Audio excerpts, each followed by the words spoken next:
that's how it goes. We won't open our eyes, so we're the last ones to know.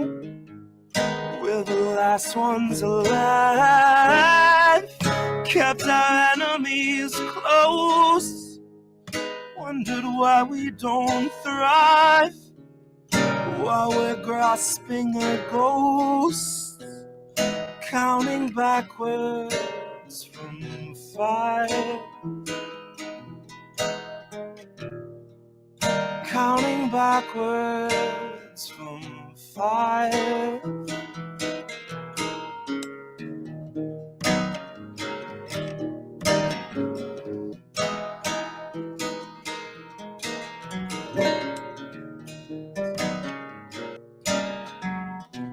Count back from 5. Theater's on fire. The cast's on strike. Studio starts taking a dive. Contracts tossed and it's gone with the tide. Heads and execs say our hands are tied. We can't pump this direct and treat you right. But what do you expect from the industry type who survive by the leeching of bodies and minds? Who original thoughts never seem to find, so they'll reboot ALF before your wages rise. But it gives cause to pause and reflect on the times that they're losing control of their fools in their minds.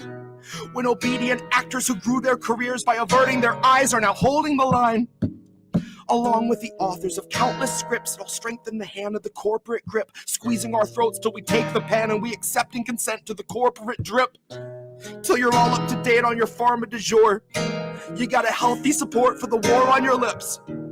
And you know that the advertisers need more than a rerun summer full of flashback clips. So enter the scans from the year before, all the days of de-aging and mapping the face, and the hours of actors recording their voices are links in the chains that will bind them in place. And all of these shows are so easy to make. With a drone you control that needs no break, it can bend, it can break, and it's cheaply replaced. And if up-to-date films all in one take, and the studios bank on us doing our duty, unhinging our jaws and digesting the fakes, because they know that we'll love how synthetic it tastes. Watch as they edit your features without any trace.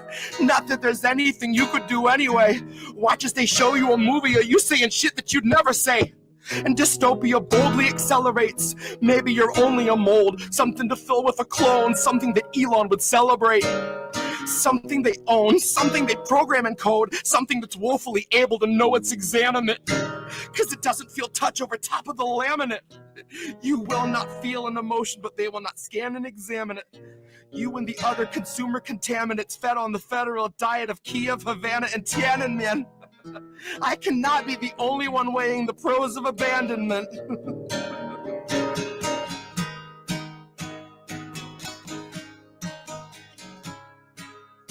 Where did you think we'd go?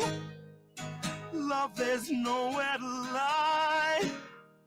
I guess it's not who you know.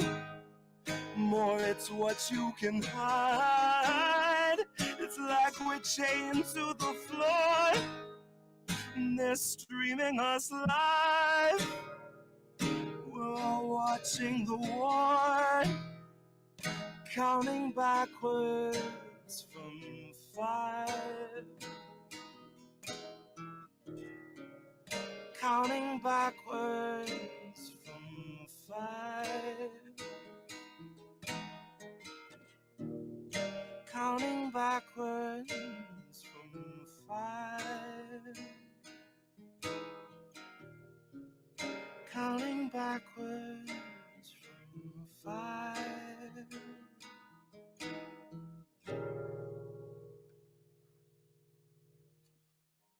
And that's backwards from 5.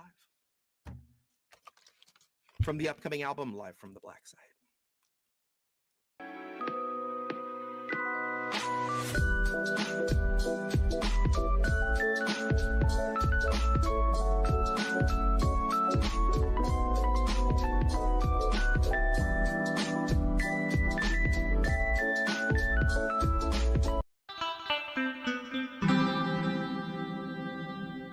Who are these people?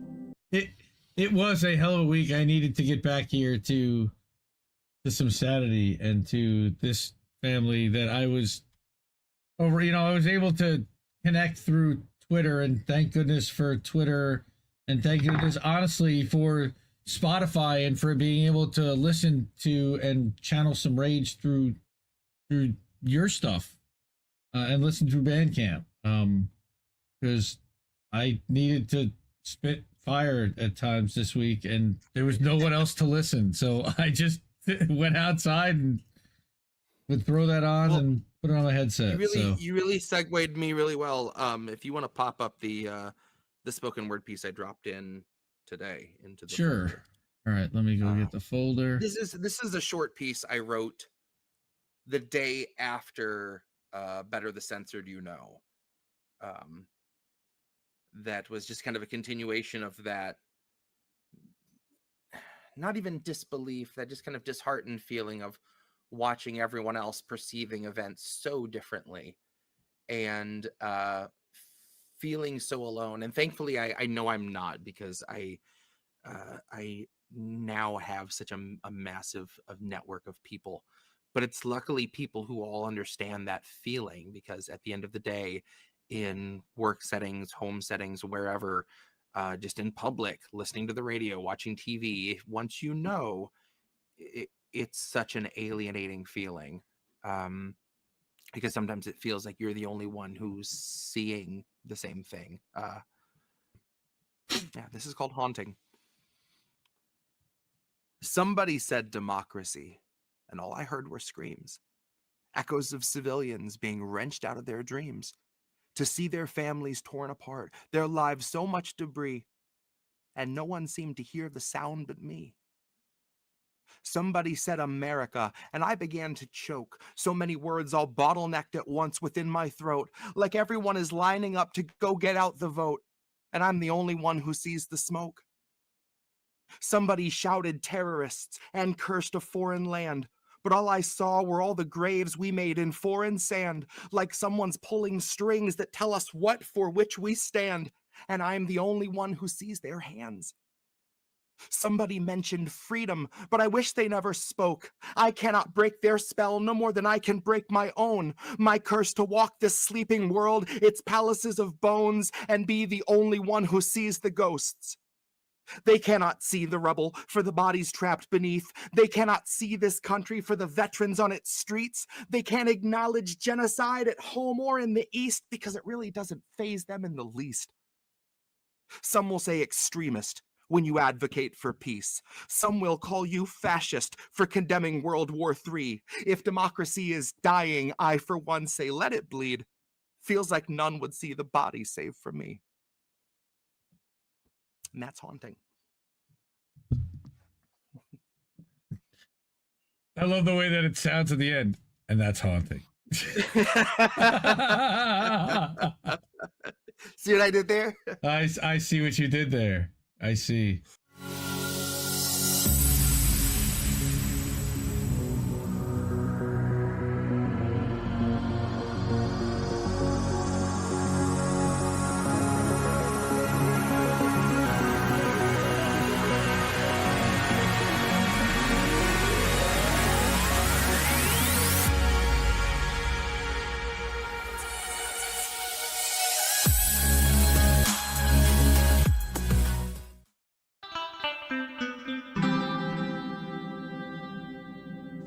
People.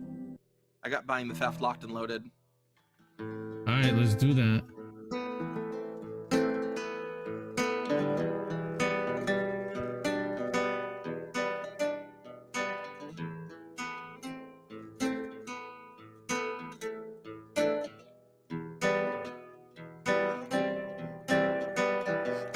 Land of the free, and you'll know us by the trail of dead.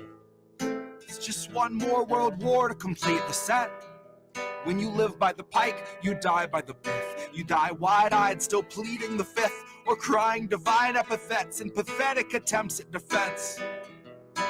All empathetic for those on your side of the fence. Well, I'll gladly put you and your legacy into an alternate tense. A faltering sense is an altered events. Like hunted in a hearse, it's a reaper stretch. Oh, how sweet, she said. Bunch of hordes in the street like it's Evil Dead. Where the thin blue line meets razor's edge. Where the corporate ladder ascends to a steel-toed boot that awaits on the ledge.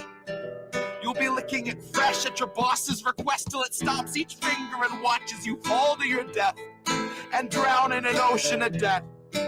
Gone with the fodder who gathered to honor the patient left, who purity tested themselves into sections step by step till the next election. It's just one them and the sound of their well-read theorized breath.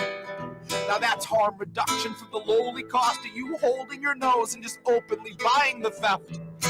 Maybe it's all in the flick of the pen. Maybe we're all one unmarked van from a trip to the pen, being guarded by pigs who exist on a diet of dying breaths of much worthier men. Honey, heaven's expecting you. Just don't get too hung up on who they let in. Just look up at the shine on the pearly gates. You don't need to worry if there's lead in the paint. You don't need to worry if there's lead in the water, lead in the milk, lead in the honey, lead in the caustic embrace of the Heavenly Father. Lead is the flavor of passive perpetual slaughter.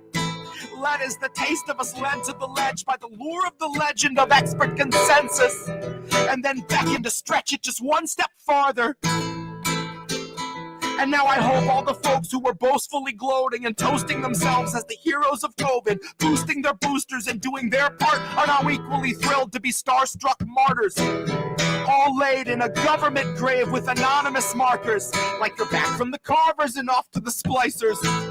You're the very first wave to be slain in the war against Pfizer, in the 100 years war against Pfizer. See, they're thinning the crowd that is striking right now to bleed adequate pay from those inhuman misers who all sit in their office and designate coffins to people regarded as nothing but profit for Kaiser. So the Dems want you nicer.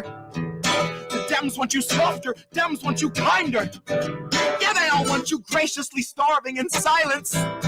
You will speak when you're spoken to. Rest of the time, you and all of us peasants are merely depressing statistics neglected in Congress's binder. All blood, bone, dry, then fed to the grinder. And our headstones line each step as reminders. It's a lesson in object permanence learned in the furnace by workers consigned to the fire. Workers bled, bone, dry, then fed by the fed to the grinder.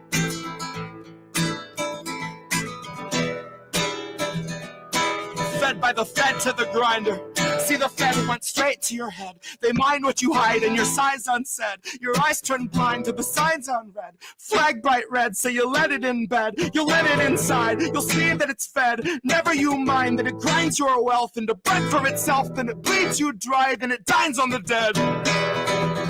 See, the fed went straight to your head. Mind what you hide and your sighs unsaid, and your eyes turn blind to the signs unread. Flag by red, so you let it in bed. You'll let it inside, you'll see that it's fed. Never you mind that it grinds your wealth into bread for itself, then it bleeds you dry, then it dines on the dead. Now the fed went straight to your head. Find what you hide and your sighs unsaid, and your eyes turn blind to the signs unread. Flag by red, so you let it in bed. You let it inside, see that it's fed. Never you mind that it grinds your wealth into bread for itself. Bleeds you dry, then it dines on the dead. Now the fed went straight to your head. Find what you hide and your sighs unsaid. Your eyes turn blind to the signs unread. Flag bright red, so you'll let it in bed. You'll see that it's blind, you'll see that it's fed. Never you mind that it grinds your wealth into bread for itself. Then it bleeds you dry, then it dines on the dead. Now here's where our leaders would see us all end. Here's where our leaders would see us all end. Oh, here's where our leaders would see us all end. Here's where our leaders would see us all end.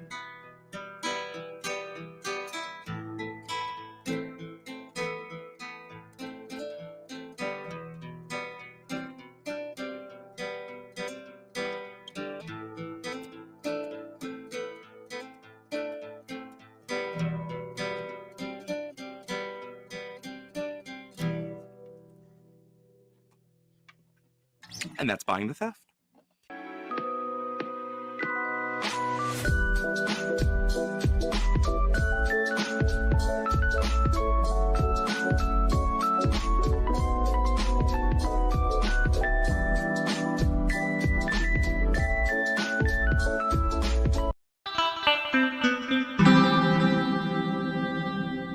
Who are these people? This is Sunday Morning 40.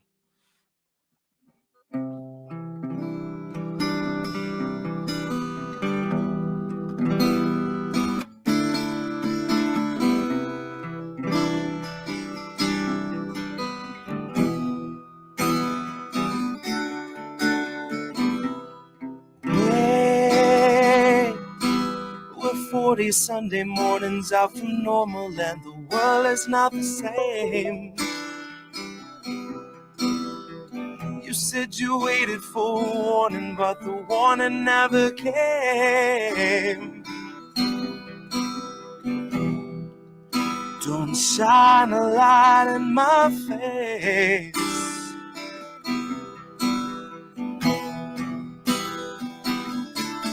See, Nancy's gonna cut you a check too late. 2 years after your funeral's paid, 2 years after the grave, she'll be a little stronger for all of those dollars she saved. Watching you wake, watching you cling to your family, slipping away. Watch her do nothing but pray. Watch her condemn the Republicans, take them to brunch, and then shrug it away. Now watch us be outraged half of a day, then pick a new hero to face our leaders and think they could beat them, playing the game they played since Pelosi had real human blood in her veins. They're all one and the same, sold off stocks, and they all maintain that the risk was benign and the virus was tame. Flash forward in 40 Sunday mornings, fade 250,000 people in its wake, and a cruise ship sailed today. So motherfucker, don't shine a light in my face. No. Wait. We're 40 Sunday mornings out from normal, and the world is not the same. You said you waited for a warning, but the warning never came. Don't shine a light in my face. You said you waited for a warning, but the warning never. No, Indy Left, what is happening here? To check out IndependentLeft.news. The Indie News Network. Indie Left News. Oh, hey, Indie Left. IndependentLeft.news. Great work. Indie Left News. IndependentLeft.news. Independent Left News. Shout out to Independent Left News. Shout out. Oh, what's up, Independent Left? Indie Friend Show. Thank you, IndependentLeft.news. INN, Indy, you're wonderful. I think Indy was onto something. Independent News Network, Indie News. Yeah. What's up, Indy, over on Rockfin? Independent News Network, also known as INN. Indie Left News. I don't know if I would have made it through that 3 weeks without Indy, honestly. No, I was just going to ask Indy. A huge thank you and shout out to Indie Left. No, you know what we're doing? We're world building, Indy. Indie Left News. You were doing the INN recruiting. Indie News. Independent Left News. Shout out to Independent Left News. Check out Independent Left News. At Kennedy News. I see Indy's in the chat. Hi, Indy. Okay, great. Bye. Okay, no bye. Hi, everybody. What's up? Hi. Oh my. Wait. Okay, hi, everybody. Whoa. Okay, now we should be good.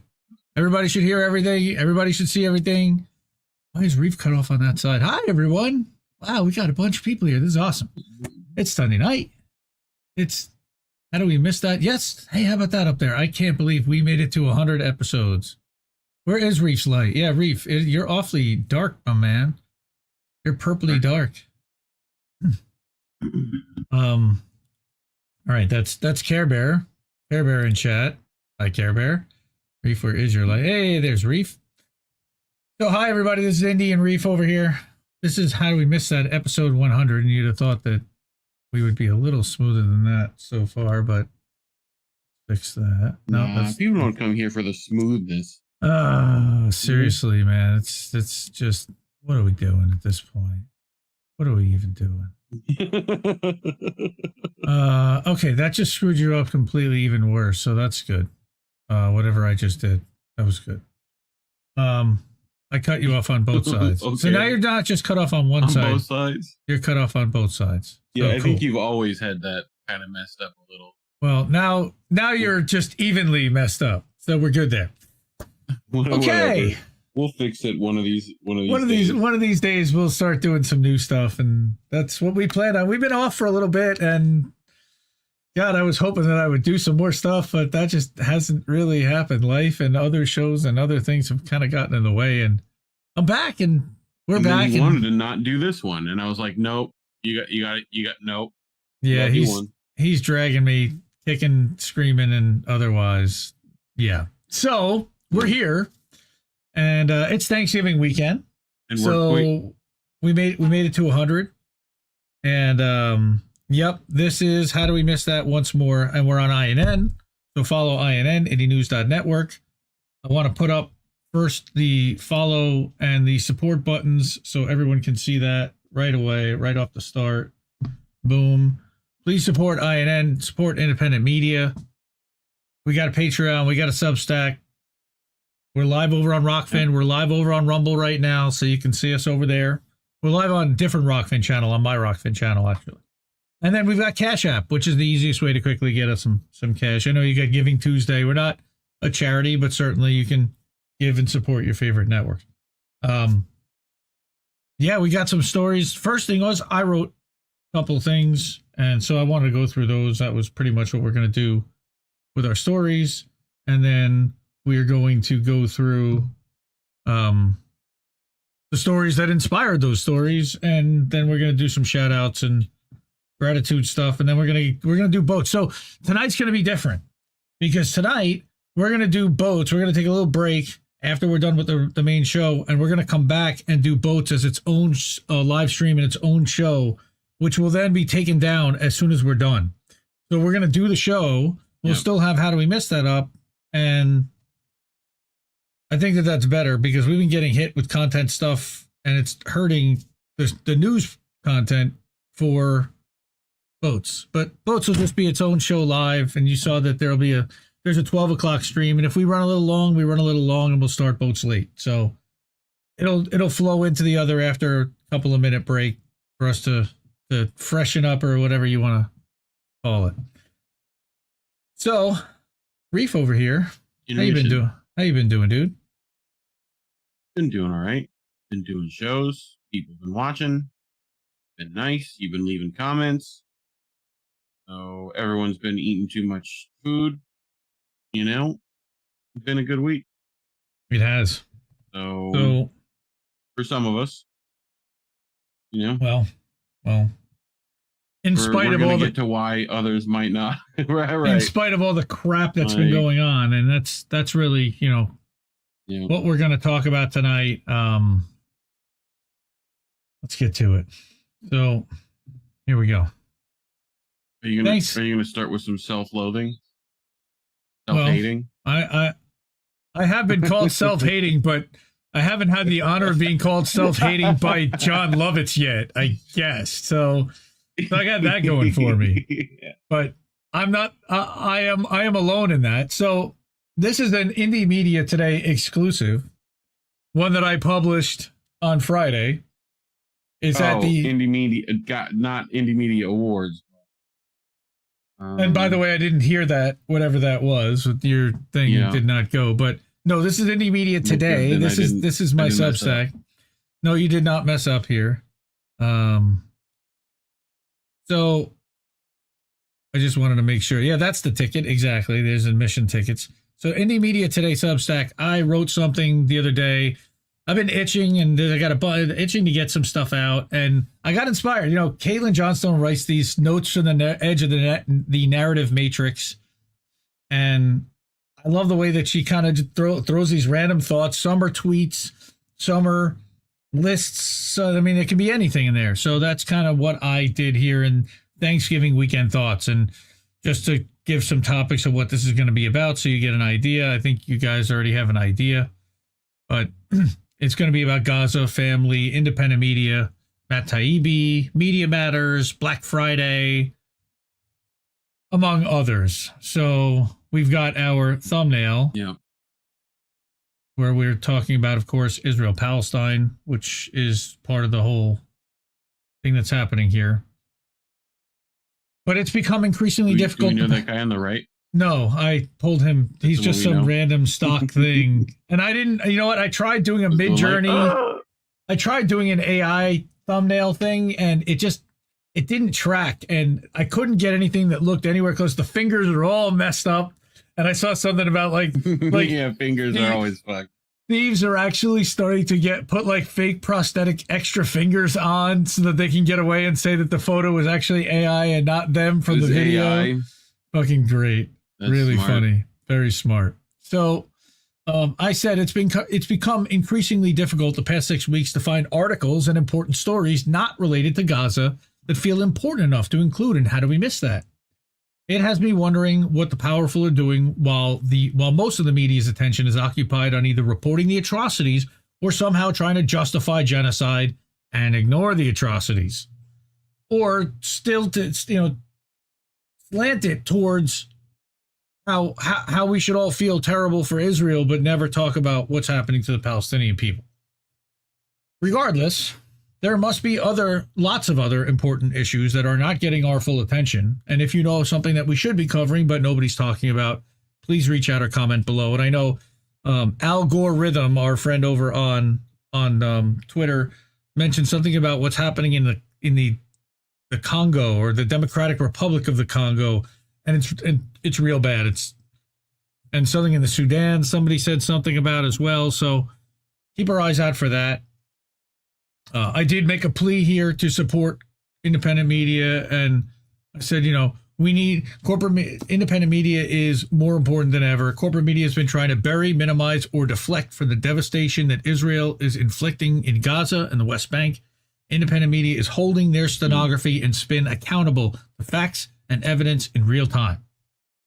If you are able to support, great. I really appreciate it. I put a ton of time into curating, editing, amplifying independent content, making shows, graphics, podcasts, both for INN and for other people and other channels. And it would be a dream if I were able to generate the amount of income that would allow me to do this full time. And I would certainly be able to even do more. But first thought was that journalists are under attack. And I don't think this is a surprise to anyone. All right. That in a way that I've never seen in my lifetime. And it's infuriating. It's also frightening. Yep. It's mostly happening in the Middle East, not just in Israel, Palestine, but also Lebanon and Syria. My heart is heavy knowing that Israel is targeting journalists and their families and killing them all. I mean, if anyone were doing it, yes, but especially a country that the only democracy in the Middle East, and where we give $3 billion a year. So this is an Instagram video from Al Jazeera Plus. Can't even say that with a straight face, can you? Can't even say it with a straight face. No, I can't. And we're gonna refresh this right now. Hold on, let me refresh, and I owe her this. Oh, I think this is just music. She's saying this could possibly be her last video. Situation's extremely frightening and the whole thing terrifying, and what's happening is completely difficult. May our Lord have mercy on us. And then she was killed. Very terrifying. At least 53 journalists were killed between October 7th and November 22nd. The period has been the deadliest 6 weeks for journalists, and not enough people are saying this. Not enough people are talking about the fact that this has been such a deadly period and that they are murdering all of these journalists, anybody who is trying to get the story out. All right? More journalists have been killed since October 7th than any other period since CPJ began collecting data in 1992. Yeah. Okay. واضح بأن إسرائيل تستهدف قتل الصحفيين لإسكات أصواتهم ولمنعهم من نقل حقيقة ما تقوم به من جرائم ومن تدمير ممنهج ومن قتل ومن تدمير للمنازل العزلاء وللبنى التحتية. Yeah. 46 of the 53 journalists were Palestinian. Israel's cut internet and telecom services. Yep. Media blackout is preventing Palestinians from receiving food, medicine, and water updates. It is also making it harder for the rest of the world to hear what is happening. Yep. On October 27th, the Israeli military told news outlets that it cannot guarantee journalist safety. No, of course.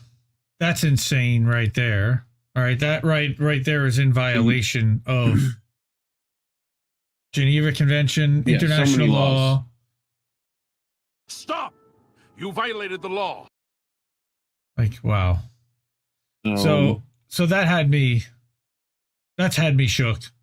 It's scary and sadly not too far-fetched to dismiss that it could easily happen here, and it kind of already has. I mean, look at what what they're doing to Julian Assange. But that's not. I'm just talking about to a journalist here, where they start going after journalists and their families and starting to try to ruin their lives.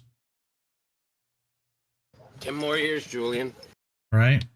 So then I said Israel has no qualms about murdering the journalists.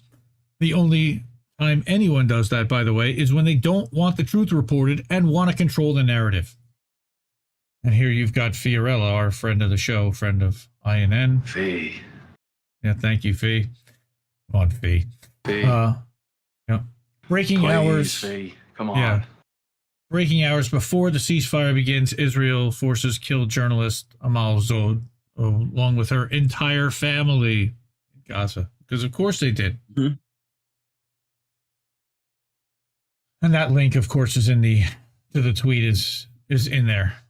So I also wanted to shout out the anti-Zionist Jewish reporters, analysts, and commentators who have been outspoken, independent, and who are also anti-Zionist Jews in the U.S., like I am, but even more so than me, and public and in their own name.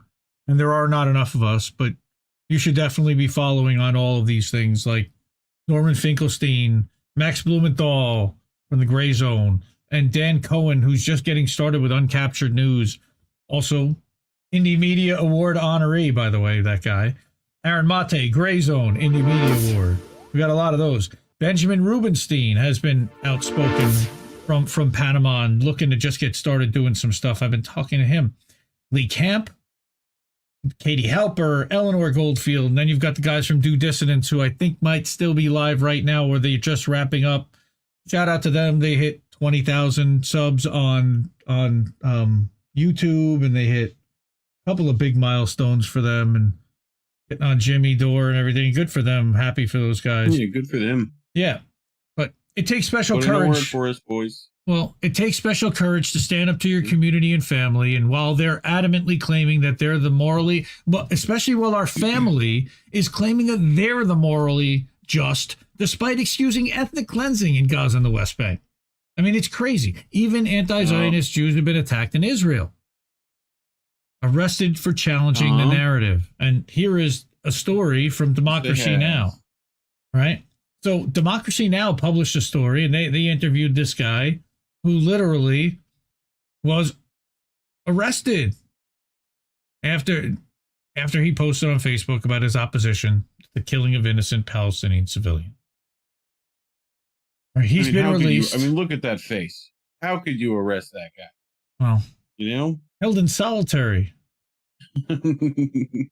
But there's a lot more than anti-imperialist Jews that have been standing up and speaking out. And of course, they are the ones that are pro-Palestine. A lot of them are based in or have been to and been very supportive of Palestine for a long time. And again, lots of Indie Media Award honorees here too. All right.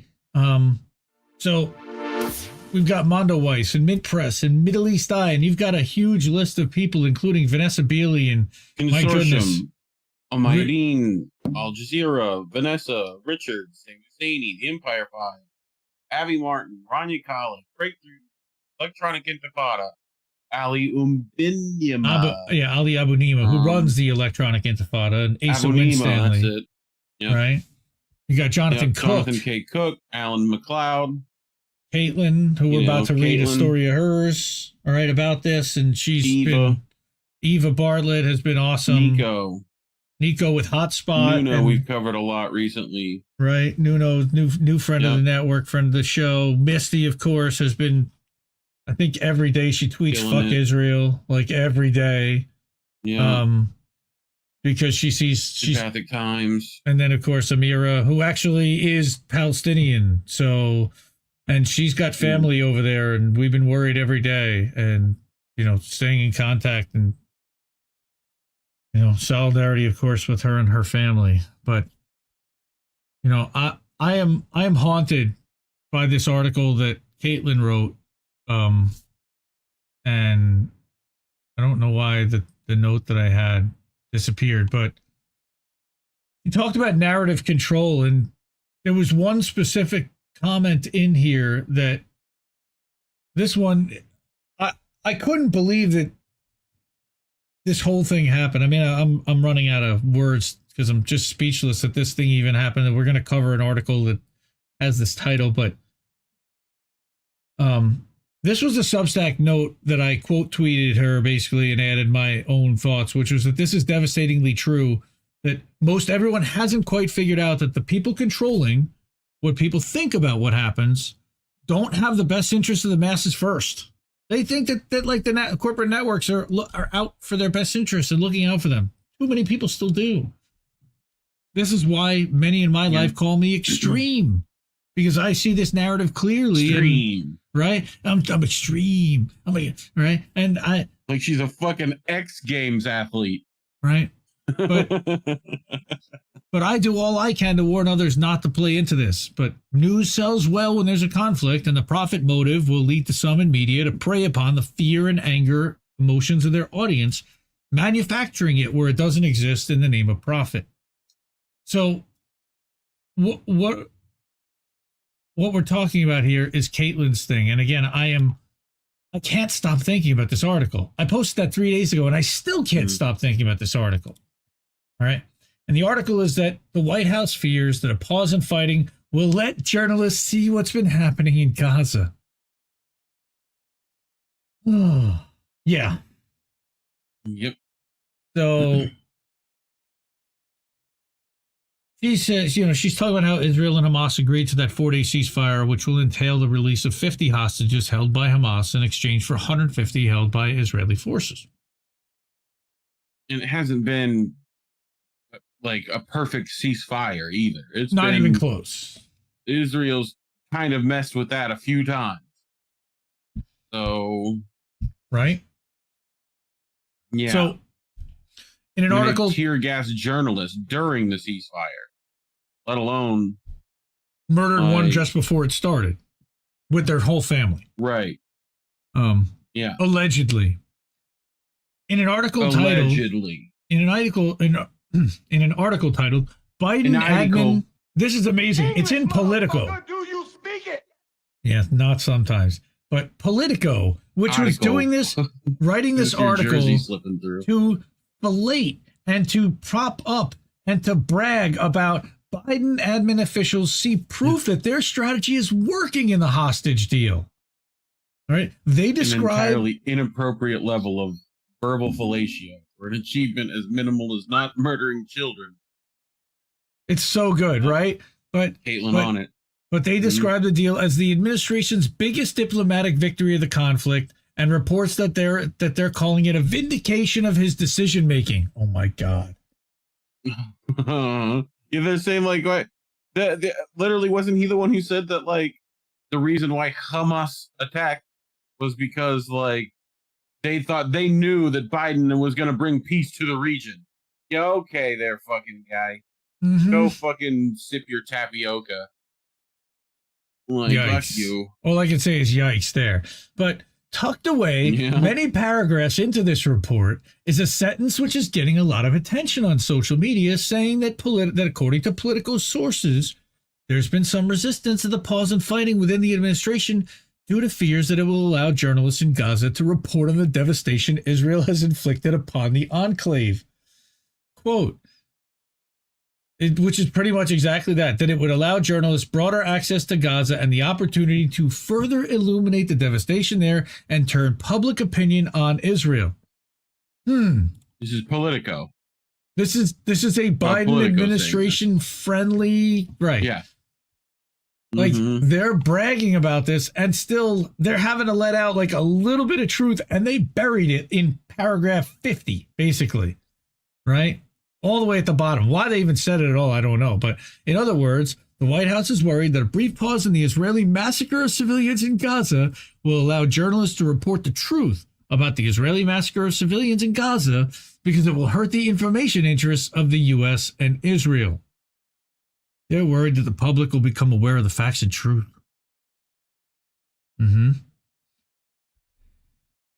Yes. Yep. Needless to say, as she says here, if you're standing on the right side of history, you're not typically worried about journalists reporting true facts about current events and thereby damaging public support for your agendas. But that's the side the U.S. and Israel have always stood on, which is why the U.S. empire is currently imprisoning Julian Assange for doing good journalism on U.S. war crimes, and why Israel has a decades-long history of threatening and targeting journalists. And she's got links with receipts to back this up. Well, they definitely haven't been letting Hamas hostages talk at all. Caitlin's the best. See, but I'm conflicted about that. Yes, I understand the need to let them speak. I also understand the need to let them decompress and process what the fuck just happened to them. Yes, but you'd think one or two would be able to manage. No, what they've basically done is told them all to stop. And if you do, we're not going to protect you, and we're going to denounce, and we're going to smear. Meanwhile, all the other videos I've seen has been they're waving goodbyes, giving hugs, accepting gifts. And now they're going to punish them for exchanging stuff. And now they're even going to punish them for celebrating. I saw that one the other day, earlier today. Literally punished for celebrating for a hostage release. During Israel's bombing campaign in Gaza in 2021, which literally is what changed me about this entire issue. Not that I wasn't already there, but after seeing what I saw then, and I've said this repeatedly, that literally,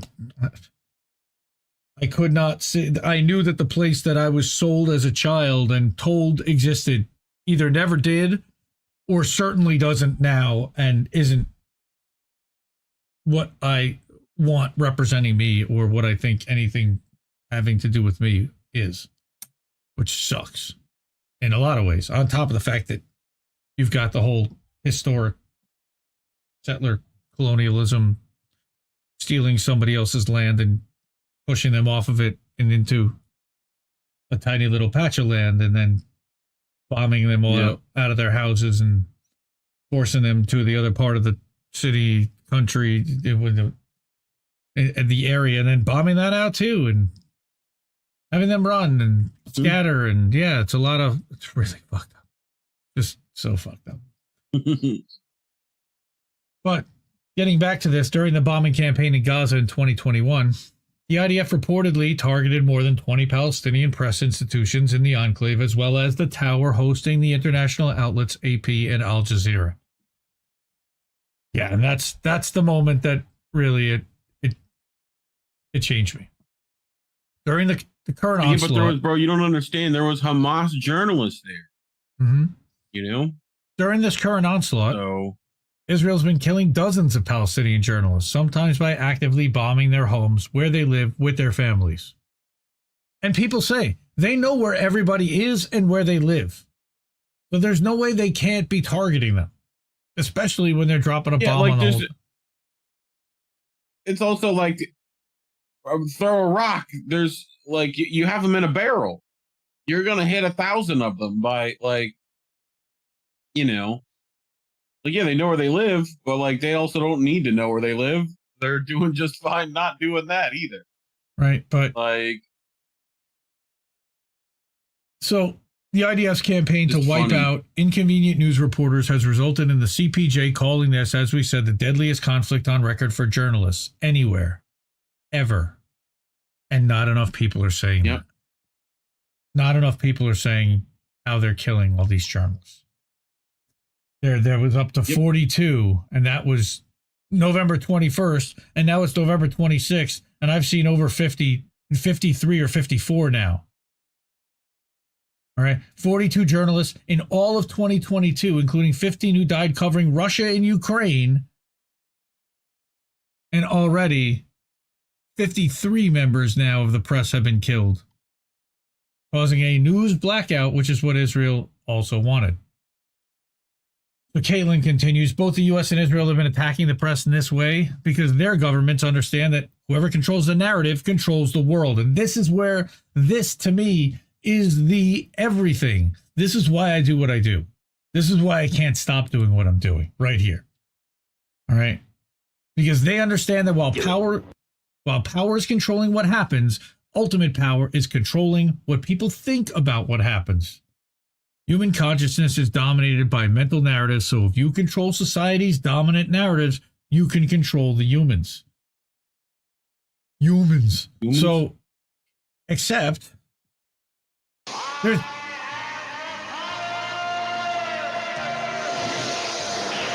Like I said, the powerful have no interest in being benevolent about this. And we've seen what the World Economic Forum has in store for all of us with the Great Reset and Agenda 2030 and Event 201 and the Bilderberg and all these groups that meet in secret and silence and are looking to population potentially reduce and all of the other things that we hear that they're interested in, eating the bugs in 15-minute cities and vaccinate you every 6 months until vaccines, they're safe and effective every 6 months until you die and your heart just explodes. It swells with pride at how wonderful the medication they're pumping into you is. So great success. Yes. Both the U.S. and Israel, right. So they want to control the humans. So this is why the powerful have been allowed to remain in power in our civilization, because they understand this, while we, the public, generally do not. And it's why they bombard us with nonstop mass media propaganda. It's why they work to censor the internet. It's why, again, Julian Assange, language is in prison. Get him the hell out of there. Yeah. Free Julian Assange. Got to say that every week in our 100th episode. I think we've said that in every one of our 100 episodes. Free Julian Assange. Anna Ringwald, welcome. Anna Mayers, welcome. Thank you. But yeah, support Caitlin, support independent media. So we did the Al Jazeera story. We did the Media Matters. We haven't done Media Matters yet, but I want to get to that. But like I said here, from Caitlin, Israel and the USA desperately don't want journalists showing how awful the devastation in Gaza is. Now, they've displaced 1.7 million people to, checks notes, not eliminate around 20,000 Hamas fighters. Mm-hmm. That, to me, the math doesn't really add up. They say that there's 20,000, but they're going to displace 1.7 and eventually the full 2.3 million because of 20,000? Right. I was hearing someone say it the other day where it's like they say they're in these tunnels. And so the solution to which has been fucking carte blanche carpet bombing the entire region, expecting to get people that are in underground tunnels. Like, make it make sense when somehow they're hitting zero of them. Like, well, and now they're like, well, we got to go do it to South Gaza. Like, well, not only that, but then they're like, well, we got one. We killed 400 people in a refugee camp, and we got one. Like, what? Mm-hmm. What? Yeah. Yep.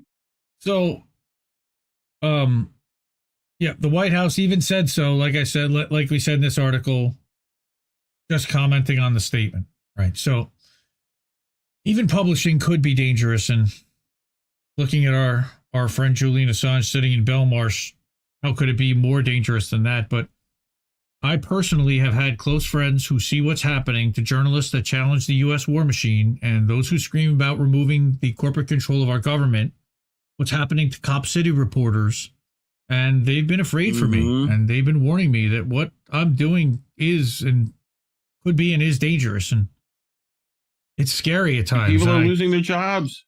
I mean, look at this. They're getting, high profile people. Yes. You know? And it's scary, but I am, again, more determined than ever to push forward, amplifying anti-imperialist and anti-capitalist truth, which exposes corruption and worse in the name of almighty profit. There are not enough of us, and one less fighter isn't going to help the situation. I'm not going anywhere. And I appreciate their concern. and I feel their concern. And my answer would be to hold your government accountable and make sure that they are going to allow free speech and speech that challenges their power. Mm-hmm. And questions what they're doing and exposes their corruption and exposes their corporate links and ties and the motivations behind what they're doing. We're not going to stop doing that. Yeah, boy. So what is the truth? It's cutting through the nonsense. It's becoming virtually impossible to discern the truth from spin. If you aren't working either in independent media or you don't follow stories closely on a daily basis, like a lot of you people that are in our chat right now and hanging out and watching with us, because you're always there and you guys are on it. All right. Most people, even the smartest people, are getting fooled by one or more of the multiple simultaneous psyops being hurled at us through our phones, tablets, radios, TVs, and PCs constantly. Everything serves the corporate narrative in the name of profit, and all the profit is on the Israel side. How about that? Tons of outlets, including the ones who are supposed to be deciphering what's real and what's fake, pushing half-truths, and show partial screenshots that fit a narrative, right? I'm not even going to get into the extensive list of debunked material put out by the IDF, proven to be false, but still parroted by corporate media. Something about 40 babies somewhere, and there were 39 in an incubator that actually they did lose, but that's another story. Like Caitlin said above, that shapes what people think about what happened. That's what they do. That's what corporate media does. Elon Musk and X are suing Media Matters for America for doing something just like I described above. They flooded you with a manufactured story that suits their narrative, never telling you that it was artificial. They created a scenario where X had to show ads from major corporations next to the controversial posts that they wanted to show next to major corporations that were advertising, right? They weren't even necessarily shown to users. There's no count on exactly how many impressions those ads had next to controversial posts. And I'm putting that in quotes because I don't even know how controversial they even are. All right. But what they did and what Elon is accusing them of, because he's got the data to prove it. All right. And I'm not going to go. I have the article up. We can read through it. But yeah, we have time. We can look through that. But the gist of it is that Media Matters exclusively followed a small subset of users consisting entirely of accounts in one of two categories: those known to produce extreme fringe content and accounts owned by X's big name advertisers. Right? The end result was a feed, precision designed by Media Matters for a single purpose: to produce side-by-side ad and content placements that they could screenshot in an effort to alienate advertisers and then say, hey, Pepsi, your ad is showing next to XYZ content creator that they claim to be an extreme right-winger, whether that's Tucker Carlson or Alex Jones or whoever it is. You know, and then Media Matters therefore resorted to endlessly scrolling and refreshing its unrepresentative hand-selected feed until it finally received pages containing the result it wanted, which was that controversial content next to X's largest advertisers' paid posts. And they then went to those advertisers and said, hey, Baked Alaska, your ad is showing next to a Baked Alaska post that's calling for XYZ. Why? Because they curated a feed to have that exactly be that way. All right. That is insidious. That is fucked up. And that is what they've been trying to do, to plant stories and to shift narratives and to cause people to. Why do people think that Matt Taibbi is a quote unquote right winger? It's because of shit like this. Why is Elon Musk a right winger? Because these guys curated a news feed in order to make it seem like Twitter has extreme right-wing content more than any other platform, and that they're doing less policing. Like, again, insidious garbage nonsense. This is a paid. Inconceivable. Right. That's why I wasn't going to cover this. This is a paid post, but he's talking about how Media Matters in the fake news era go to court. and that he's not a fan of Elon, of course, and that I can't indulge in homilies to Elon Musk's X as a haven for free speech, while he also continues to suppress disfavored accounts, by the way, including all Substack contributors, like this article right here. But the X lawsuit at least has a chance of becoming a referendum on serious forms of media manipulation. Now, they're trying to dismiss it and act like it doesn't exist and that it's not a big deal, and they claim that they're confident they're going to win and they're going to beat this in court. Maybe.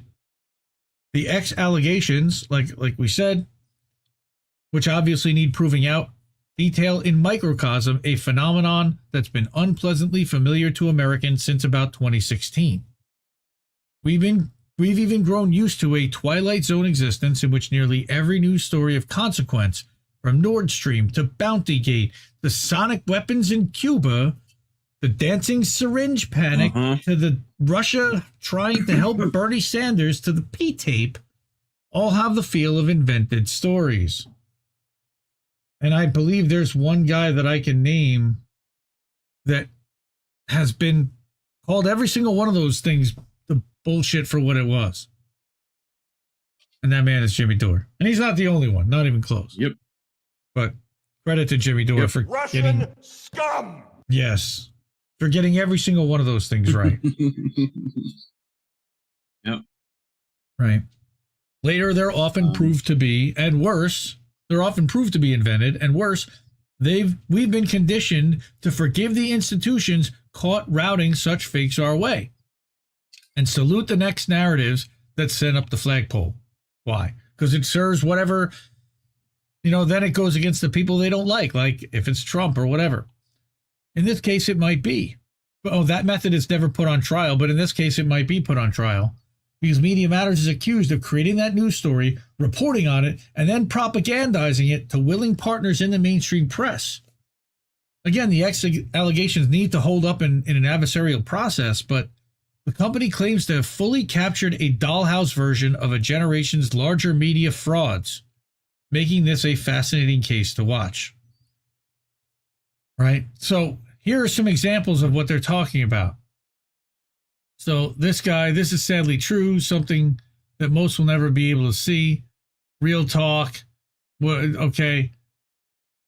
With Hitler and Nazis and Apple, look, there's your thing underneath the nationalist, right? And here's another one, Karl Rattle, right? And there's the Weimar Republic, and here's more stuff, ignored facts. This is more apologia for Nazism.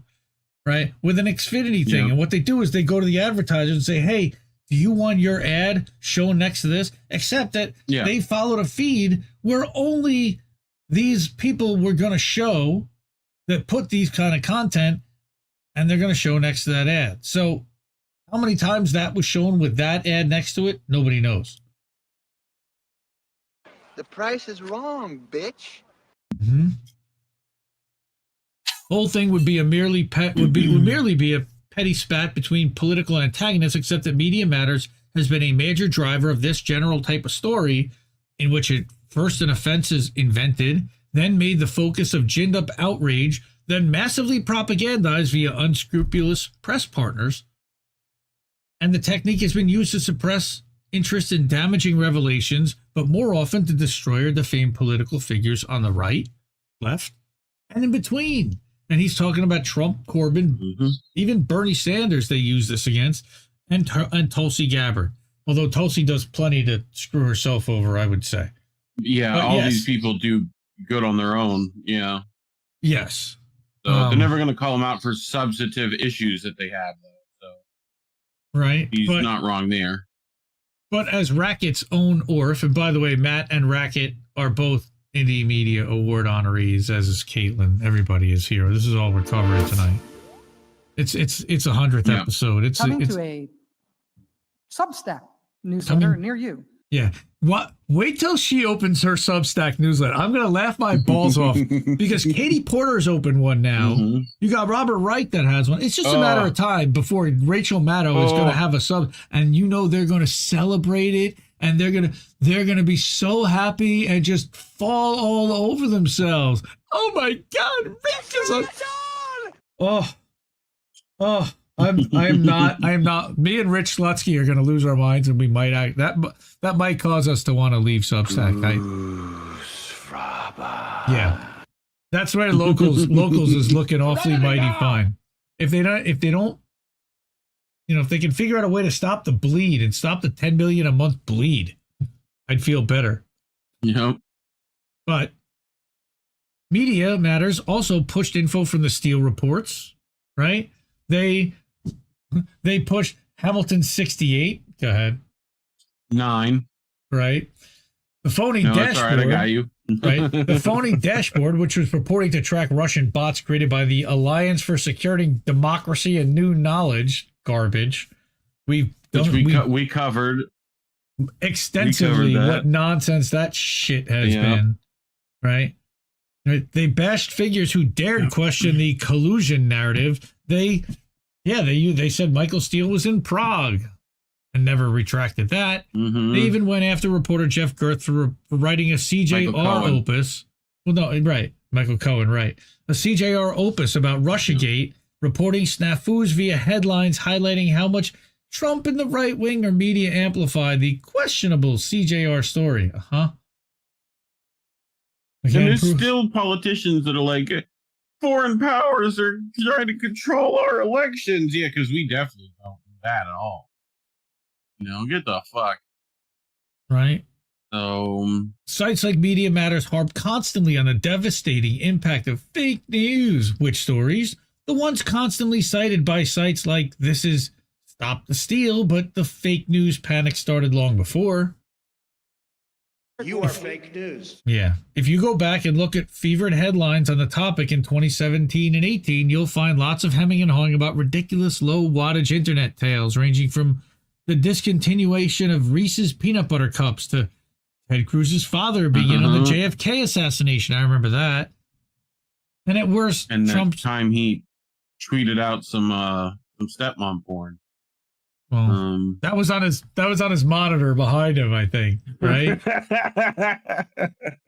It was like he fucking hit the share button on it or something. Mm-hmm. I think that was him. Yeah, I'm pretty sure that was, but if you deduct then there's the Trump's claim that he won the popular vote. If you deduct the millions of people who voted illegally. All right, read academic papers like Social Media and Fake News in the 2016 election, and you'll see hand-wringing about things like a defunct WTOE5news.com report that the Pope endorsed Trump. Read a Guardian postmortem of how fake news helped Trump win a real election, right? And you'll see references to the rumors of Hillary Clinton running a pedophile ring out of a pizza shop. Yes, we know about that. Yeah, because there's never been a pedophile. Like, what do you mean pizza? By the way, why did they use a fucking pizza excuse with that print? Like, did they have to oh no, I went to a pizza party. Like, what?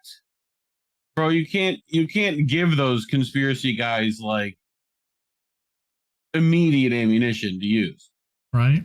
Like, oh, Gate's not real, but the Epstein pedophile ring, this guy used the pizza excuse. Right, but and then he didn't sweat. Yeah. It was clear that what these people meant by seriously impactful fake news was real news that they felt was over-amplified, like the WikiLeaks leaks on Podesta or the FBI email investigation. And meanwhile, fake news that they themselves generate has been cleverly kept out of the discussion somehow, since academics and media critics, in part because of ongoing pressure from groups like Media Matters, have not yet agreed to call stories based on, say, the Steele dossier or Hamilton 68 fake news. Yep. That's unreal. I'll be curious to see if CNN's ever-sanctimonious media critic Oliver Darcy will continue to stand by his statement based on the November 16th Media Matters piece that all the evidence shows that X is not a safe place to advertise. Does he still consider that true? Will he ever mention if this case swings against Media Matters? I'm sure. Sanctimonious. Yep. Right. Elon has always tweeted head-scratching things, and the recent "You Have Said the Actual Truth" reply post that sent press and advertisers into a frenzy is a different issue from the much-shared Media Matters analysis article. Same with the decision to suspend anyone using the terms decolonization or from the river to sea on the grounds that those are clear calls for extreme violence. It also happened. It also happened the day after I started seeing ads in my newsfeed for the Zion Oil and Gas Company, which is drilling in Israel. So somebody placed a big ad buy. About the oil. Well, no, it's not about the oil. It's about the advertiser revenue for Twitter. I saw someone make a tweet thread that was literally, it started with like Hinduism. It was just like, fuck Hindus.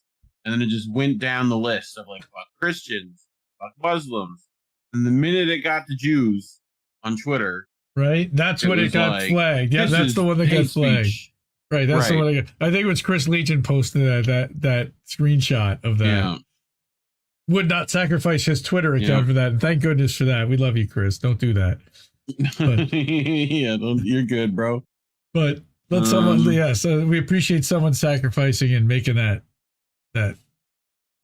case. But all right, but if you want to have an argument that he's an anti-Semite because of the former, or that he's canceling legitimate speech to placate Zionists because of the latter, have at it. But this article isn't about either of those things. But we can prove that he is canceling legitimate speech to placate Zionists not because of the latter, but because of the money. Like usual with Elon, follow the money. The defining paradox of the fake news and anti-disinformation era is that the people deemed authorities on what is and is not fake news consistently prove to be themselves purveyors of their product. Their episodes have mostly involved media tales too far-reaching to litigate. This case is small and contained enough to fit in an ordinary courtroom. Irrespective of one's feelings about X and Twitter, this Media Matters suit could be a long overdue chance to put the venomous, generationally influential David Brock media machine on trial. Maybe. For once, Media Matters does matter. Only in the way that we can destroy how they ever operate again and expose it in some type of court setting, which I would love to see. Yep. So, damn, man. I love you all. Thank you. 44. Woohoo! We got 44 live here, plus whoever's on live on the Rockfins and the Rumbles. And the Mares is over there for sure. Get out. That's our fam right there. There's also, by the way, a Li Fang article, his recent paid post about NewsGuard. We talked about NewsGuard and Consortium News in our last episode, and Consortium News suing NewsGuard and the federal government. NewsGuard, according to Li Fang, has yet to respond or acknowledge that they're even being sued, which I thought Li Fang was like a Street Fighter character. Well, Li Fang. He looks a little like a Street Fighter character, but he used to be with the Intercept. You can pull it off. Sure, Lee, call us, babe. I guess. Do it. So we're again going to get back to my Thanksgiving post because we're still not done with that yet because I have a little bit more to add there, which is my advice, which is to create your own news feed. How do I do that? Well, I think a lot of you do it now, but there's specifics to it. In order to cut through the nonsense, to know what news to believe, first you need to learn who to trust. That in itself can take time.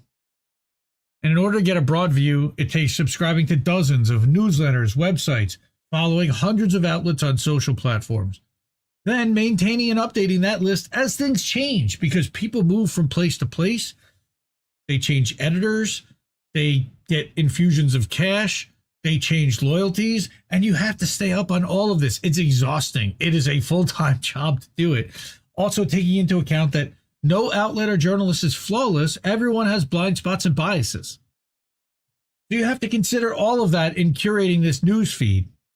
But what you end up with in the end is a well-curated stream of news designed to tell you what's actually happening from the perspective that the people who are actually experiencing it, taking into account the biases of the people reporting and the news outlets showcasing the story. Coming to a Substack Dude, newsletter near you. You're killing me with the Rachel soundbite. I really do not like her. But like I say, if you are interested in learning who I think is and who INN thinks is the best of the best, I saved you the time and it's totally free. Check out the Indie Media Awards Substack. You may find different sources or not like some of these. Thank you. You may not like some of these, and that's okay, but it's a good place to start for independent news and analysis that challenges narratives. So check that out.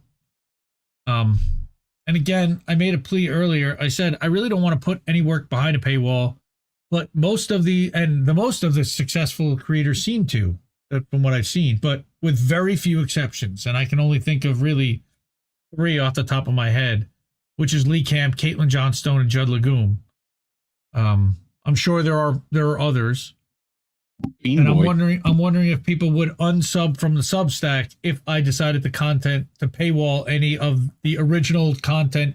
Usually it would be writing. It may be something like the next article that we're going to go through, which is a massive link drop that takes me a day or two to curate and put together and work, and that I would like to make that available to people that are willing to support and pay. And of course, all the links here are at the bottom of the description at the bottom of the post. So this is in our description already. It's in the INN Substack, in the Indie Media Today Substack as well here, and in the Substack for the episode, which is published to our Coming to Substack. Near you. Substack Yeah, thank you. Newsletter near you. Near you. Yes, it is. It is Rachel, not. this speech is boring and paranoid. It is not near me. And yeah, Max is on that list of one of those dudes that, man, without him right now, screaming, I need people like that, like Dan Cohen. I mean, we need, as much as anything, since they have been trying to equate Zionism with Judaism, we need people who are willing to show and say that that's not the case in every case, and that there are, and we've been showing Jewish Voice for Peace and groups by the hundreds and the thousands who are marching. And again, I made a list. I got a list there for you. So you got a group of people to check out. We don't need more You saw destinies. who was naughty and nice? No, we certainly, bad cookies, do not need more destinies. What's up, Anthony? Still with us 100 episodes later. Love you. Shout out to everybody who's here. Thank you. Really. So we went through Caitlin's article. We went through Matt Taibbi's article. I'm going to once more put up the share links, or the donate links, because I did make a plea to support independent media, to hook us up and to subscribe over there. And that's where you can do it over for the network. And that's where I want to be able to put more stuff. So, and do more. So please help us do that. We have one more, and that's I got 2 more things to talk about. First one is the link drop post that I wanted to talk about. Let's talk about it. It's called What Are We Reading? And I've been doing this series for about 6 months now. It's either articles that don't make it into the show, or in this case, we hadn't done a show in a little while, and it was a lot of stuff that I've been looking at that I thought people might want to see. So last week, it was no live show, so here's a group of articles that would have been included, and this is too long to fit in an email. So if you were subscribed via email, you need to click on the link in the email to actually see it on the web. But there's a post from a series from Norman Finkelstein where he is destroying. Coming to a Substack newsletter near you. Where he's destroying. I'm going to mute you in about 30 seconds. Bro, you're the one who got on Substack in big letters. The spelling bee champion, 4th grade class spelling bee champion for February, Ben Shapiro, right? So E-word. Norman has been doing a series where he's pulling and antagonizing and challenging Ben to debate him and to have a conversation, and Ben wants no part of Professor Finkelstein, of course. Oh, Rick, stop, dude. Professor Finkelstein sounds like a fucking Marvel villain, like Professor Finkelstein, I presume. Like, you know, it's a fucking crazy dude. One of the best people on this planet, seemingly on the right side of almost everything, is Caitlin Johnstone. This piece says so much, backed up with receipts. And this was another one that you should look at. 15 things you should never have to say to a country, like stop bombing children. And the whole list is wonderful. So please, by all means, go check that out. All right. This woman, Normal Island News, Laura, she writes the best satire on. Go ahead. What? On what? Yeah, I'm not. What do you mean? Pause. You're going to interrupt me. So should What do you mean? I'm pausing to let you do it. But pause what to let me do what? So Normal Island News wrote an article on Substack. There you go. Thank you. Coming to a Substack newsletter near you. The IDF locates a bunker under a hospital that Israel built in 1983. Oh yeah, there's that little bit. She's amazing. Go follow Laura. And then, of course, our friend Vanessa Beeley. Yep. So much distraction. People are going to miss this one for sure, that an award-winning journalist for the New York Times just produce pure fiction. Definitely take a look at that.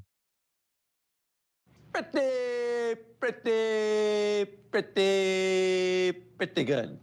Yes. And then, of course, Jonathan Cook, who we talked about. This is one of the things that they're trying to slide under the radar, which is continuing to change the story and the narrative around Ukraine and Nord Stream. Now they let out a little bit more. And, oh, yeah, here's a guy. Oh, my God. Here's a guy who says he planned the Nord Stream bombing. All right. Want to understand why the media we consume? Why you always lying? Yeah, dude, we've been singing that to each other, right? Yeah.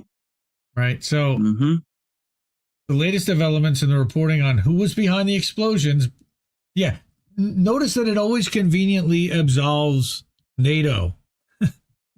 Interesting. Yeah. So the check out John. Always go in one direction. Funny. Right. Funny that. Yeah. James Ragusky has been on a crusading campaign about stopping the World Health Organization. Yep, the World Health Organization from passing a series of draconian laws that will effectively give them control over global health, and every country is having to sign off on this. They're having a global health summit on the 11th of December, I believe. James is going to be on with Misty on the 8th. He's going to be on with Misty, I believe. He was on this week or last week or next week he'll be on. But for sure, what's up, Fred Edwards over on the Rockfins? You think Daughtry's upset with that hashtag? Like Pete Townsend sees that in the morning and goes, why? Right. Like, no. Pinball Wizard is definitely starting to anger people, I guess. But yeah. But this is an article that has lit up notes specifically. Practical advice for writers looking to monetize and grow. And this lady, Sarah Fay, who's got one of the more successful publications on here. She wrote this article, Taylor Swift's Business Plan for Substack Writers. And she talks about Taylor's version. Taylor's version. But business. Social media, Taylor's version. She's worth $780 million. She's doing something right. And she has a legion of raving fans. How is that? And she talks about a few of the reasons why and equates how you can kind of emulate a few of the qualities that turn her raving fans into raving fans and apply it to what you do to turn your fans into raving fans. And I just thought it was pretty interesting and different from what we normally share. So I put that in there. Now, I said that it's been hard to find articles that were not related to Israel-Palestine. And I wanted to make a list of some of those articles here. So what do we have? We've got the lawsuit against, oh my God. This one totally, and we should have covered this. Maybe we'll cover this next week. But the people that went into the Ecuadorian embassy actually are suing the CIA in New York City in federal court. And the CIA had to defend themselves in that federal court. And what came out of that was pretty interesting. And the fact that the judge was not exactly rubber stamping whatever the CIA had to say was also really interesting. Written by Kevin Gostola, Indie Media Award honoree. Definitely give him a follow and subscribe to Kevin and the Dissenter. That's one of my favorite newsletters that I sub to. He also does unauthorized disclosure with Rania. Whitney had a guest post from Ramiro Romani, who I'd never heard of, but he wrote an interesting article. Everyone loves Romani? Something like that. But 5 ways to prepare for the online privacy crackdown. And that's coming. So how do you protect yourself and an actual positive, useful solutions-based billboards, right? So you've got that. All of these, again, are in the What Are We Reading Substack, and I believe that is in the post dealing with this episode. So all of these links to this post is in there. Then you've got Brett Wilkins, friend of the show, friend of the network. Militarized police indiscriminately attack nonviolent Stop Cop City march with tear gas. Yeah, that happened. Did anybody talk about that? I didn't really hear too many people talking about that. Right. Worries from a major auto dealer about all electric cars from Ralph Nader. I read this one. This was a really good article. Hater. Vote for Nader. Please read Nader. And what he's talking about, he talks to Jack Fitzgerald, who owns about 40 car dealerships in the Maryland, D.C. area. And he's saying that he's worried about the infrastructure and about the lack of batteries and the lack of charging stations.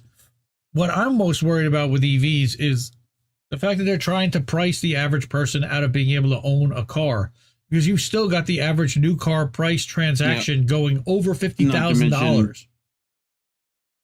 The environmental ramifications. Oh, and also they can just, shut off your car, which they were already planning on doing. Starting in 2026, some cars already have it in there. Yep. Wow. Yeah, wow. So not only that, but Kevin had a twofer in this one. A twofer that he had one where a reporter was arrested at the East Palestine train derailment press conference. He's suing the police department for that.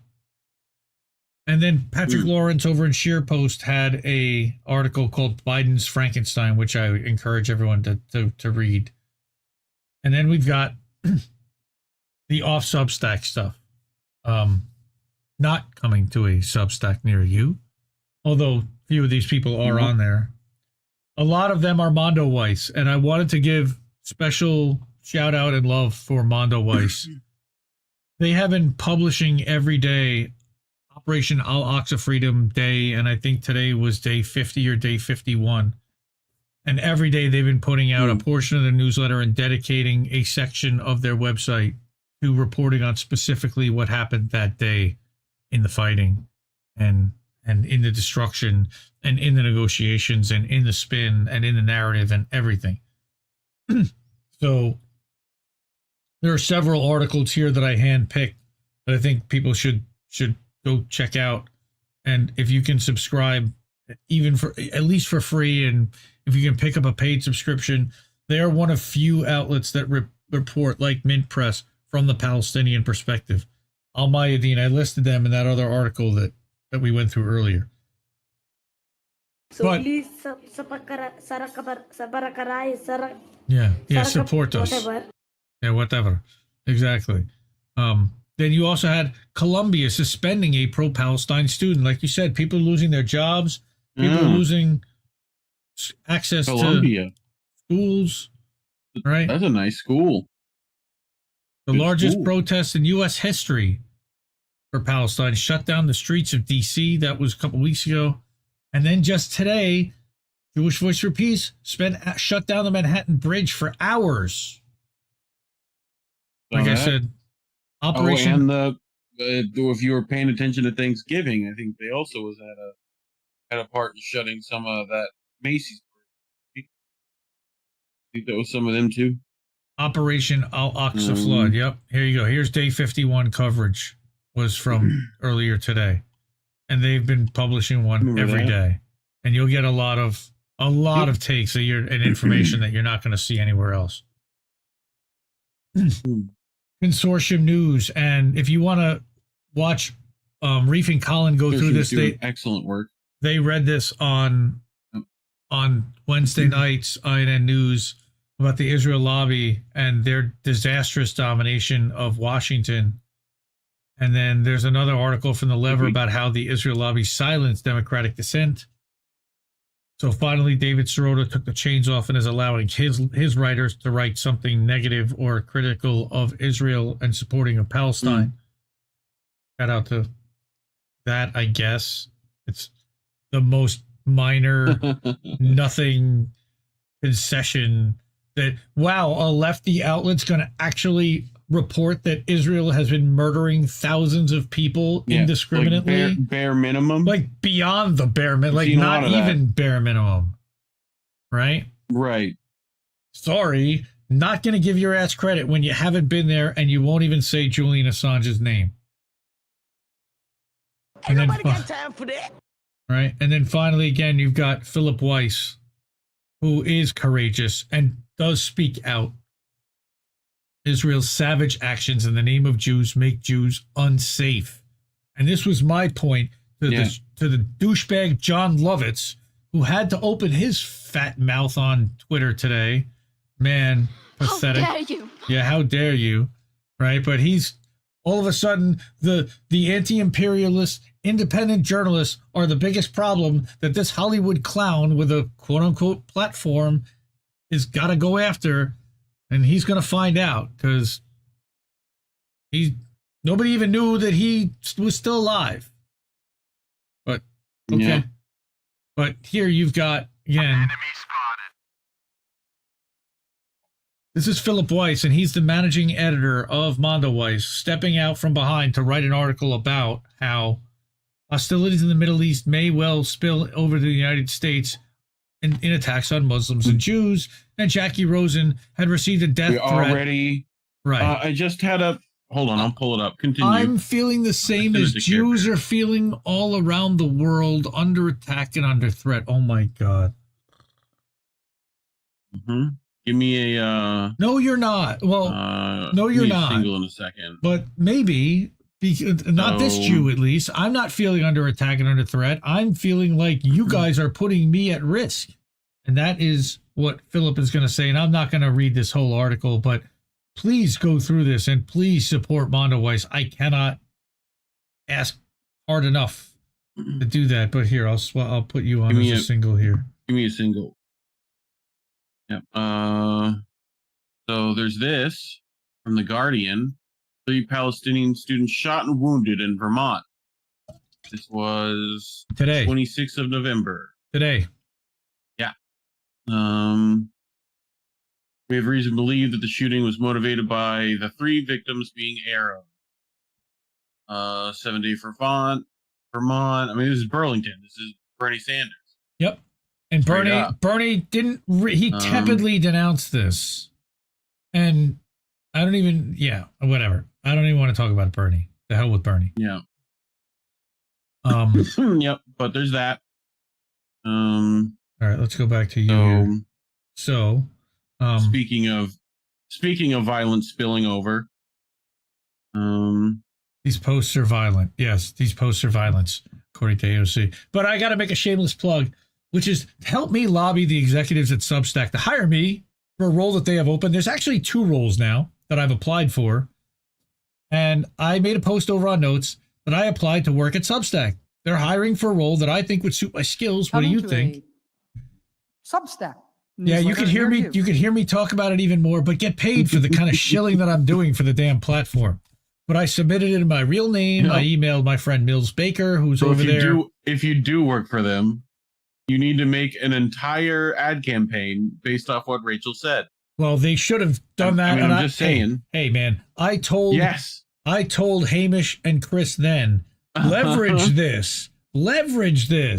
Yeah. But what the thing is shit. They don't want to alienate every one of them. No, what they want to do is make Rachel Maddow want to come to Substack. And if they do that, they're making Rachel Maddow an enemy. Okay. Now, yeah, I know.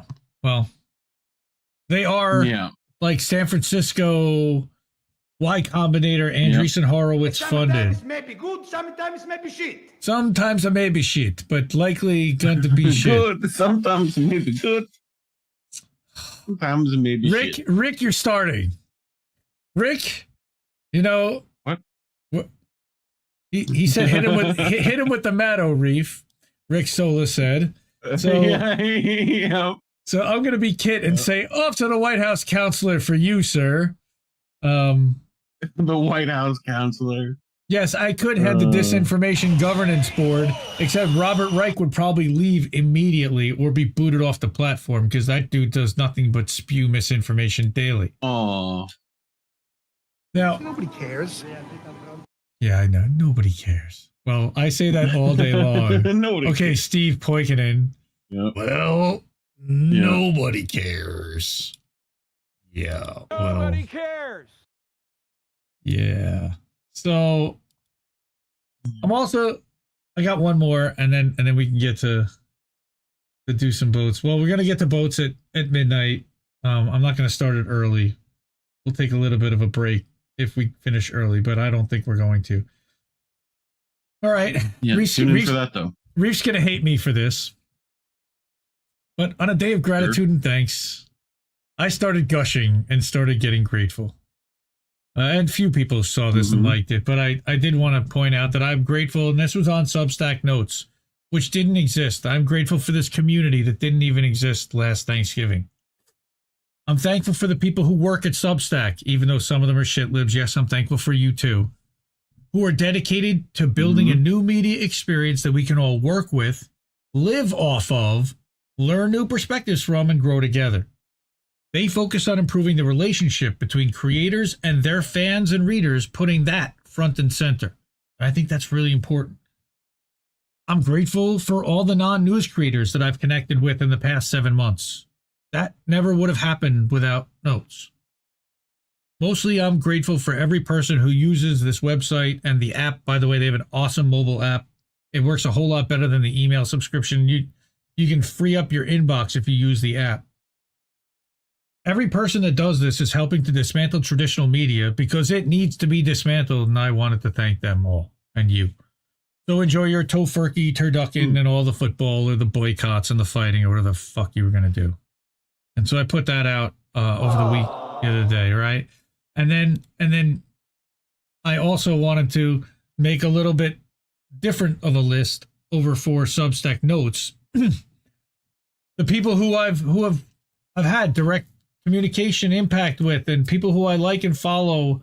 And rather than just saying, hey, thanks to everyone, here are a few specifically that have made it into my world and figured out that I wouldn't have seen anything that you were doing a year ago. And it's broadened out what I'm thinking about and changed that focus a little bit, not much. Right.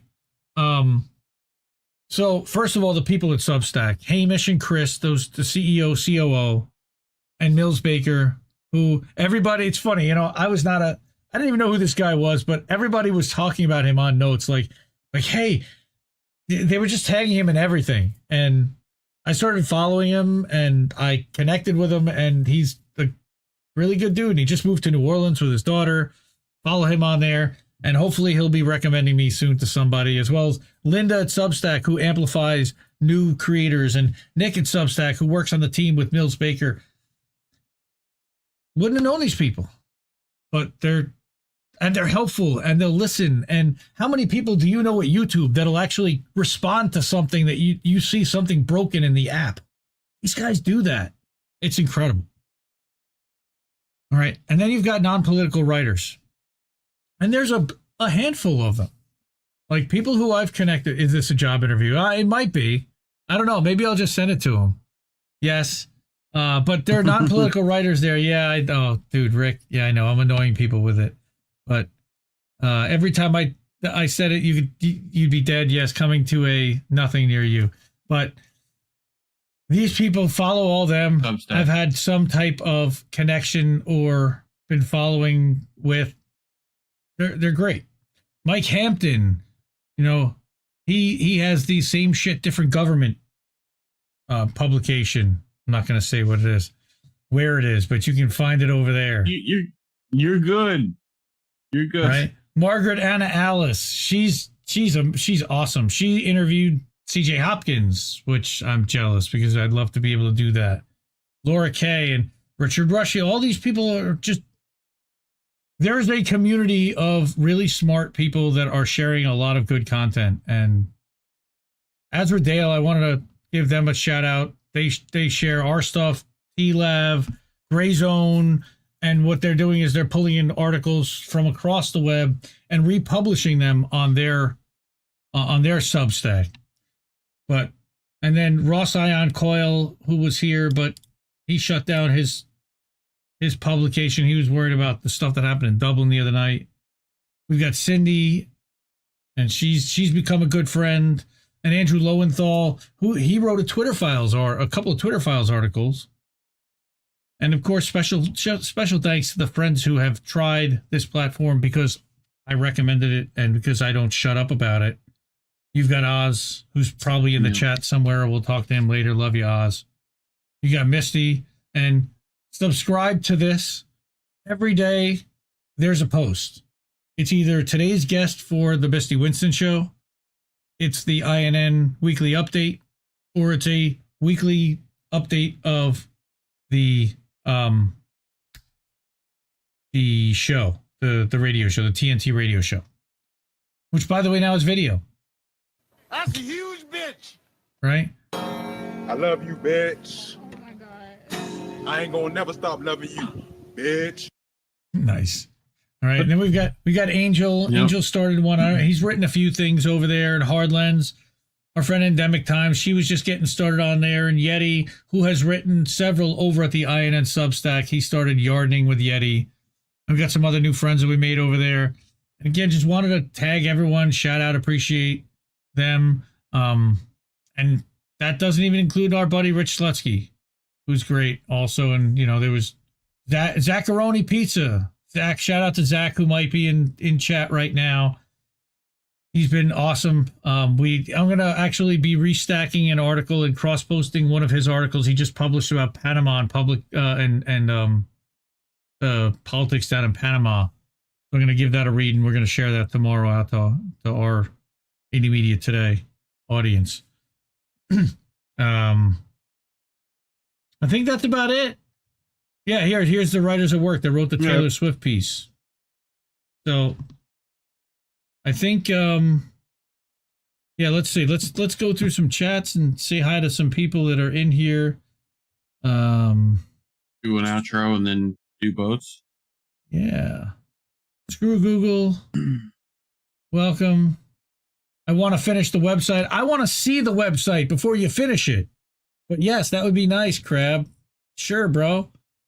Right? Yes, Dr. Nick. Yes, Rick is now going to join the show, and he's going to be our Substack consultant. And every time I say it, he's going to have to hit the button. Emily to John. I don't know what happened over at Two Dissidents, but everybody's getting mad about one of you, or I don't want to know. But yes, Oy vey is right. Desert Mantis. Jews unsafe. Holy moly. So John Lovitz, and I'm not really going to talk about this today, but John Lovitz decided that he wants to fight every anti-imperialist Jew on Twitter and start saying that we are all Hamas. Right, that we're all Hamas. Ridiculous. And yeah, he's the one that's making us unsafe. Right? So, all right. Yeah, Boats is going to, KYE and everyone. All right. So, Boats is going to be at midnight. We're going to come back and we're going to do Boats in a half an hour-ish. But before we go, okay. I'm going to go back here and we are start a little early if we needed to. We could. It'll be on the channel. We could. Same great channel you're on now. We've got our upcoming shows this week. Get that little channel link. Crab's in chat, and he can say if they're going to actually do it politically homeless tomorrow, or if they're going to try something a little different. Crab and Himbo have been talking about doing a gaming stream where they'll talk about some politics while they play. They may do that tomorrow night. I'm not sure. That's probably going to happen, and if not, it will happen next weekend. Tuesday night, we'll have American Tradition back with me and Jesse. I can't wait to do another show. Colin's going to join us because it's Giving Tuesday. He's going to pop in on the show, at least for a little bit, if not for the whole show. Bear. Wednesday night, you're going to have INN News with these two, with Reef and with Colin. And then Thursday night, we're going to have Nobody Wants to Work Anymore has been off for a few weeks. I've been off basically from doing everything for a few weeks. So we're going to have another show come back for that. I'm excited to get back to that. Tara has been doing some great shows. If you haven't caught The Politics of Survival with Tara Reid, by all means, subscribe, support, and follow her. She had Kavork Almassian on last week. She did. She did. Go check that one out if you didn't watch that one already. Pretty good. I did not get a job, Dr. Nick, but Himbo did get a new job, by the way. But yeah, Tara had Kavork on, that he is an interesting dude, as Natalie just said. Syriana Analysis is his channel, so you can follow him. All of his links are in the description. Angel in the Afternoon. Angel had Joe Maha from Two Cats in the World and Atlanta Dogs on his channel last night for Angel in the Afternoon, or on Friday. And he'll be back. I'm still working on a new concept show that I'm hoping we're going to get to soon and we'll be able to put out. I'm looking at that Saturday gap and I'm really hoping that we can make something happen there. We'll see. But go watch Oz. He won't be on this week, but normally. No, see, that's the thing. There's also going to be no Beauty and the Boomer on Saturday night as well, because Shanda's going to be doing the CPI thing. Yep. So that's why that Saturday night is glaring at me right now. I would really like to make the first episode of our new venture with our partners and our friends be then. And we'll see if we can make that happen. But we're working on something fun that I think you'll find is really cool. What else here? So again, I'm going to put up the donate link so that you can follow and support. 100 episodes, man. 100 episodes. Any thoughts or reflections on doing 100 shows? Because you only record this once. I mean, it's 100. We did it. Like, doesn't even feel like we've done that, So just kind of keep plugging them in. We're gonna be at 500 shows in no time. Oh. We'll see. Roll by. We'll see what happens, man. We're gonna keep trying to do stuff. Who knows what the political landscape will look like in the next 100. I'm gonna keep writing. I'm sure people will miss a lot. I'm trying to write more and to connect with more people on the Substack app and people who do create content that people in the YouTube world aren't necessarily seeing or consuming or paying attention to unless they have a big name. Because I think there's a lot of value there and a lot of stuff that people aren't really paying attention to. So, yeah, man, gamer, you've been there the whole time also, and a special shout out and thanks to Gamer for Life. Gamer's one of the super fans for INN. I've been here for a minute. Thank you. Yeah, a lot of you guys have stuck with us and started with us when me and Reef decided to do a show before we even had a network. It just went on my channel, and then we did the boat stuff, and then Reefer After Dark was doing boats too, and then I would like to we need to get back to doing the AI show again. What was that called? I don't even remember. Who Are These People? Was it called Who Are These People? Yeah, I think it was. It was called Who Are These People, where we just kind of made backstories for AI generated faces. I can set that up one of these days. That was a funny together for that. I mean, Jesse had me in tears when we did that show, and then the chat during that is outstanding. Also, that might be something. Again, we're talking about doing paywall content and subscriber only content. Things like that potentially could be what we're looking to do. I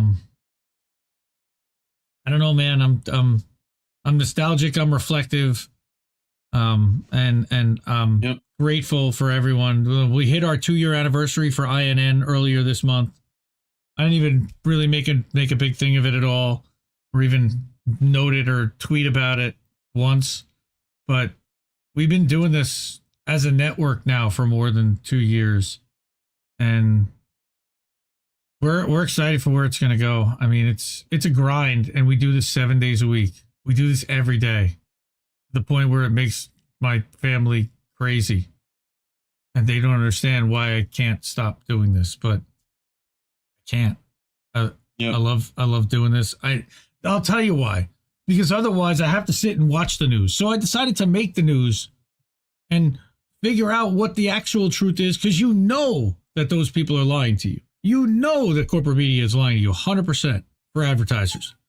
That they're spinning the story, that they're omitting facts that are inconvenient to their advertisers, that they're omitting stories completely and just ignoring parts of the narrative to be able to present you with their worldview that they want to shape in you. And we're going to keep doing this. Well, I still have the cork from the bottle of Chandon.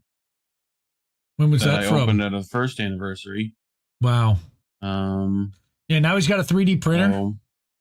So look for more stuff like that. Yeah. We've got a shop, by the way. And what is it? It's indienews.shop. So you can go to indienews.shop, pick up some merch. Yep. That's another thing you can do to hook it up. Also, if you want to support us, best way is Patreon right now. Patreon or Substack. Monthly in. Mm-hmm. Yeah. Yeah. Yeah, that really helps a lot, for sure. Monthly support is super useful. So once again, support INN, support the Indie Media Awards and all of those honorees, and for this week, and we'll be back in about a half an hour for boats, but we're going to sign off and for tonight and thank you all, and say, I'm going to always say, and I'm going to change it up. Reef's like, the questioning motivations is great, but really what you're about is supporting independent media. So why don't you just say that at the end? You know what? That's a good idea. So support independent media. We need it more than ever.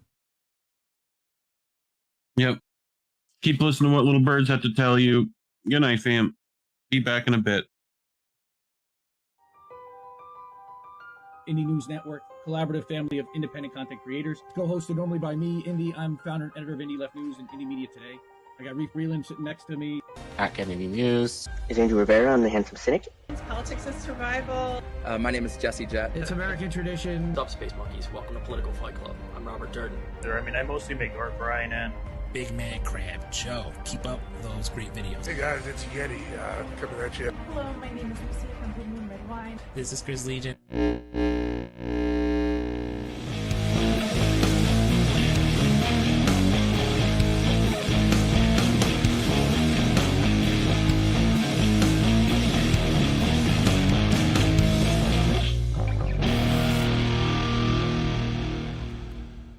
Keep fighting that good fight out there, guys.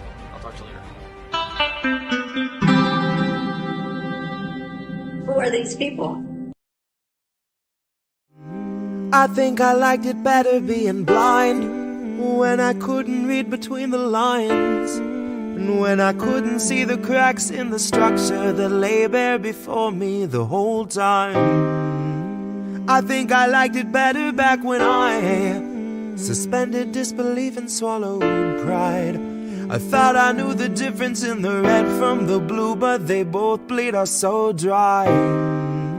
They both bleed us so dry. My favorite songs don't hit the same way. I get to the end of a 4-minute track and I'm only looking back thinking, what did they actually